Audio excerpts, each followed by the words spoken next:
Mind Your Farm Business on RealAgriculture.com is brought to you by RBC Royal Bank. Hi, I'm Shaun Haney, and welcome to the Mind Your Farm Business podcast brought to you by RBC Royal Bank. Today we're going to talk about taxes, and more specifically, the tax changes that were proposed by the federal government in the fall of 2017. Now, you heard a lot about this in the mainstream media, a lot of talk about creating a more fair tax system in Canada. One of the industries that's really going to be impacted is agriculture. So we're going to really talk about this today and really provide you with some guidance on what does it actually mean for your farm business. What do you need to know about these changes? And does it actually change when or why you should be incorporating your farm business? So to break it all down for us, our guest is Dean Klippenstine from Myers Norris Penny. Dean, how's it going today? Real good, thanks very much. So Dean, what do you do at MNP? What's your role? I'm an ag advisor helping clients in periods of transition, change, and guiding their business in the long term. We have a large pool of talent in the firm focused on the day-to-day accounting function, and then there's a core group of advisors who really consult to the clients depending on their needs. Okay, so this whole fall there was a lot of national attention back in 2017 on incorporating, and in a lot of farm businesses there is that consideration: do I stay as a sole proprietorship or should we incorporate? And that answer is not necessarily like a broad brush. Every farm is a little bit different. But let's talk a little bit about this idea of when you should be incorporating. When does it best fit your farm? When a client approaches you, what are some of those questions that you ask them back in terms of making that decision whether or not to incorporate?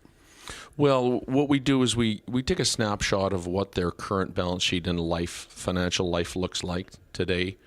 And incorporation is not a loophole, it's not a gimmick, it's not magic. It's really a deferral plan that allows small businesses to, not just farms, but all small businesses, to grow and reinvest in their business without being crushed by a personal tax burden. So I'm really glad we're having this interview today because there's a lot of misnomers out there about the effect of these changes and how they affect farm incorporation specifically. But the fundamental tool has not been changed, nor is it the government's intent to change that tool. In an actual fact, they've enhanced it because they've lowered the small business tax rate. Yeah, very low. Like it's going to be, in a couple of years, it'll be 9.5%. Is that right? That's the federal portion. Oh, okay. So in Saskatchewan, I believe we're going to be at 11.5% next year for our tax rate. So the fundamentals of it is that if there's dollars in your farm that you've grown and profited, if you want to use that to grow and reinvest in land is a great example. You get to buy more land with after-tax dollars paying 12% tax versus 40% plus in personal rates.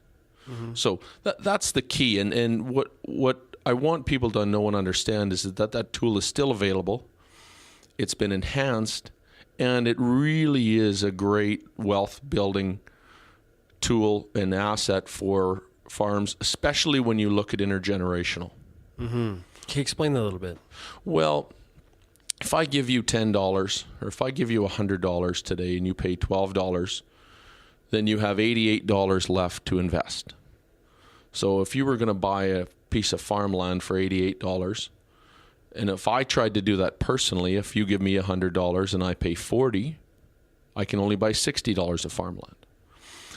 So you can see in pretty short order, you're going to be able to accumulate more assets in your operation than I am, because every time you invest $88, I invest $60. And so that is great for your and my lifetime. But imagine using that tool to build family wealth that's really going to be used by your kids and grandkids. And listen, farmers in Canadian agriculture think that way, right? They're thinking about not just about what taxes they're going to pay in 2018 here, but they're thinking about their kids, their grandkids. Those things come into the consideration. Absolutely, and you see land.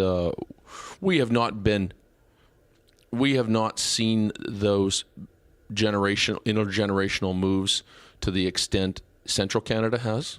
There's been farms already in 100, 200, 300-year farms in Central Canada, whereas we're just on the cusp of that in Western Canada. But it is a real consideration, and it is a very, very real goal for most of our operators, is that this be a legacy asset, whether it may be operated by them eventually or simply rented out. But it's a primary goal and objective for a good number of our farm clients. Yeah.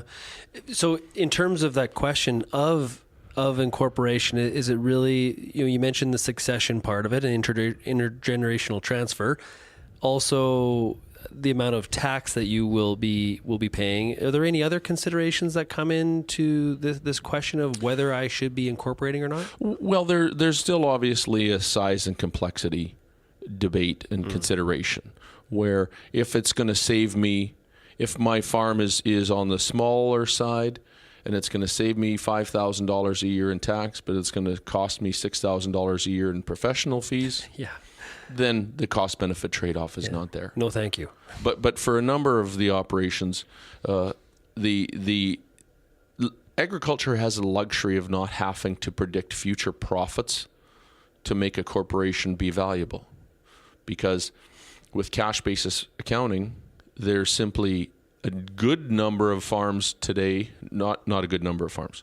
All farms today have a substantial amount of their net worth and wealth yet untaxed. Right. Their machinery and grain and cattle inventory is not taxed.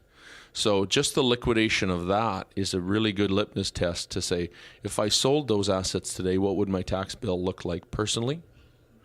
And what would it look like corporately? So we don't have to do very much guessing in the cost-benefit analysis, even if the farm never made any more money in the short term. The liquidation of the current assets would make it well worthwhile of incorporating. We're going to have more of this conversation with Dean Klippenstine of Myers Norris Penny right after a word from our sponsor. This episode of the Mind Your Farm Business podcast is brought to you by RBC Royal Bank. While there is no way to eliminate all business risks you'll face, creating a sound risk management strategy will help mitigate some of the more common ones and give your business a leg up. The agriculture banking specialists at RBC Royal Bank can help set your farm up for success. Visit rbc.com/agriculture to find an ag specialist near you. What do you see as the trend? Is the trend, as you look at, and I know you can speak to your client base, not others, but as you're at the different trade shows, is the trend to more and more people thinking about or being incorporated versus not, or is that trend? Is there really no trend there at all? It is a trend, and it's been steadily and continually increasing. And part of the driving force of that is the wealth created in excess of spending needs personally is used for investment. So the spending needs personally are higher than they used to be. Mm-hmm. And when the graduated tax rates have not changed, the brackets have not moved near to the extent inflation has. With the secondary factor of that is farmland prices.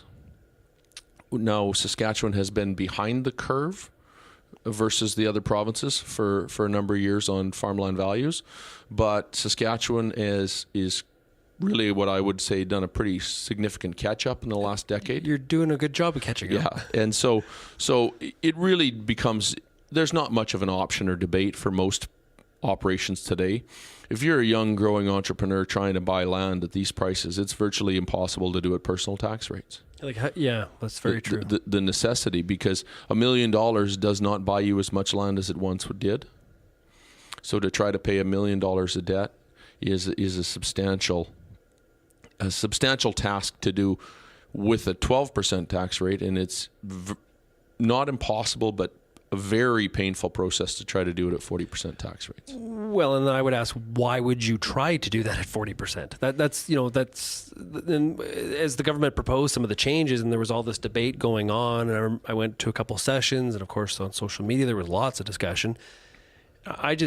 I'm curious, right? And so there's people that were really defending, no, I don't want to be incorporated. And I would continually sort of ask the question, I'm just trying to get inside your head, the why. So I'll ask you that question now is, okay, so are there good reasons to not be incorporated? I'll reverse the question on you. Prior to these proposed changes, there was no good reason to not be incorporated, barring making sure we hit the cost benefit hurdle. We're broad brushing it here. But we're broad brushing it. No reason not to be incorporated. There is some consideration, depending on what changes are going to come in the upcoming budget, in the upcoming federal budget.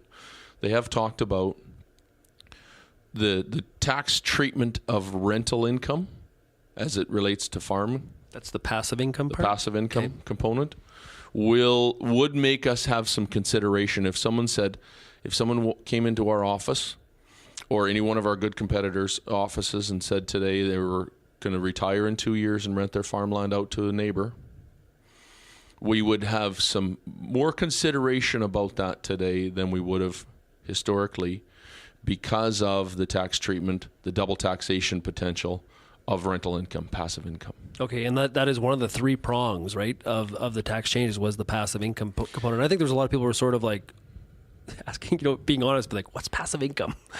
But we know now. Yeah, the industry learned, and because we're now seeing a generation that is going to retire, not liquidate their land in many cases, or in what I would argue most cases. That's the trend again.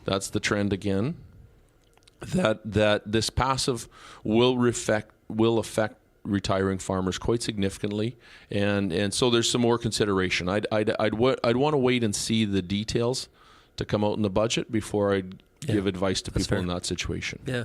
Well, and there's the other thing I've heard a number of different farmers say is like, okay, we had our succession plan in place, how we were going to handle this intergenerational transfer.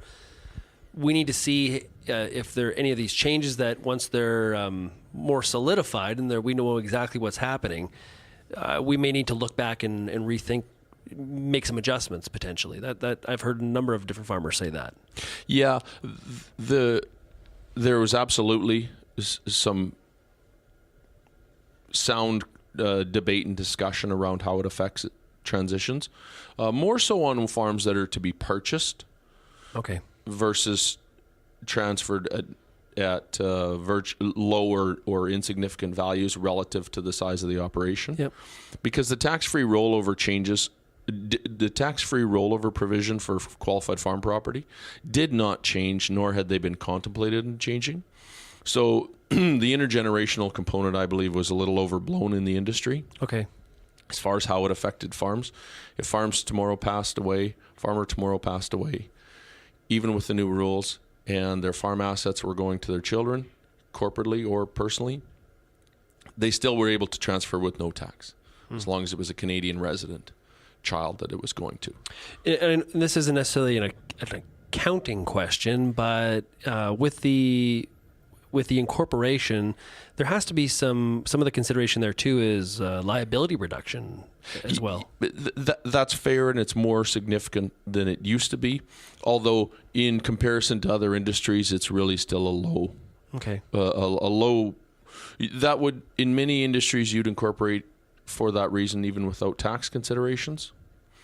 I would argue in agriculture, given our history and lack of evidence of that being a significant concern and risk, you'd have a tough time arguing to incorporate simply for that reason in a farm world. Right. Yeah. Well, we got a lot of time to worry about stuff sometimes on the tractor. Absolutely. Yeah. Well, Dean, this has been a really, really great discussion. I really appreciate you taking the time. It's this whole idea of incorporation definitely got a lot of press in the mainstream media. Some of it as not necessarily fair. I think there's a lot of good, sound business reasons to incorporate, not necessarily some of the words used were cheat and things like that. That is, they're for the most part, farms are looking to manage their operations with from a business sense, and that's first and foremost. I think that's one of the key things to take home from all of this. Absolutely, and remember, these are tools used across a number of industries in the same basic concept. Agriculture, in my view of the world, because so much of our capital is stored in land, they get the bang for the buck on farms incorporating is tremendous. Good point. I like how you finished that off. That's good. Dean Klippenstine from MNP, really appreciate it. Thank you very much. Lots of information there to consider, take hold of, and try to really think about as you come up with your farm business tax plan. Now, taxes are not really simple, and to be honest with you, I have a hard time myself getting my head wrapped around some of these changes, but it was great to hear from Dean and get a clear perspective of someone that's really, really on top of these issues. You can find more episodes of the Mind Your Farm Business podcast at mindyourfarmbusiness.com. And once again, thank you to RBC Royal Bank for their sponsorship of this podcast. And until next time, keep on minding your farm business.